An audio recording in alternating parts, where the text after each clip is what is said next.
let's talk about open syllable.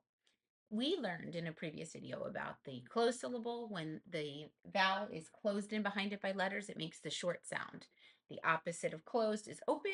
The opposite of short is long. So in an open syllable, a vowel is going to make its long sound. And in case you forgot, let's review our long vowel sounds. Long A says A, long E says E, long I says I, long O says O, long U says U and oo. And long Y, yes, Y is a vowel. We'll talk about that in a separate video. But in this one, long Y is going to say I, but long Y can also say E. Today, we're just going to focus on one syllable, open syllable words. So in the word go, we have a G, we have an O. The O says O in go because it's open. There's no letters after the O blocking it into the word or closing the door on it.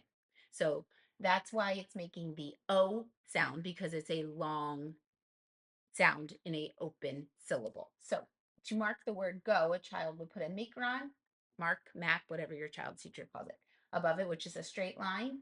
And then they would scoop the syllable type and they would mark it O for open because it makes the O sound. It's open because it's long. So you have all the open syllables will make long sounds, like in the word high. The I says I because it's open. There's nothing blocking it in. But if I take a T and I put a T on the end of it, the I no longer says I because now it's closed in. It makes a short sound and it says it, like in hit. So high says I because it's open. Hit, the I says it because it's closed. Now, that tricky Y, I will do a separate video on Y and consonant Y versus vowel Y. But in a one syllable word, when you have just a Y and it's the only vowel in the syllable in a one syllable word, it makes the I sound. Like in buy, you can use a blend, like in fly, or you can use a digraph, like in shy. These are all one syllable words. The Y is making the I sound. Now, you can also practice this with your children with a fun little activity. You take just a simple piece of paper, you fold over a little flap, and you cut some slits in it.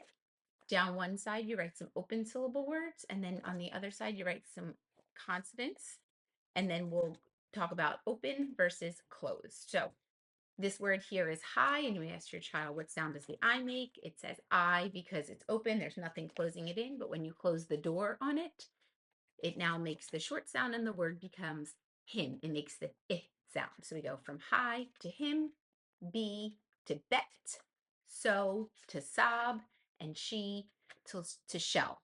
And I could do another video on bonus letters. That's why that's marked with a star, because it's an extra L. But long sounds, short sounds, open, closed. Open is long, long sounds say their names. Closed is short, and they make their short vowel sound. I hope that helps. That's not the way we learned it. I don't ever remember learning open syllable until I started to teach it. So if you have any questions, please let me know in the comments. If there's anything else you want me to explain, let me know. You can also do sorts with your kids. So I'll throw some words in the description that you can do with your child and have them sort them, whether they're long or short. Or open or closed. Okay. I hope that helps. Thanks for watching.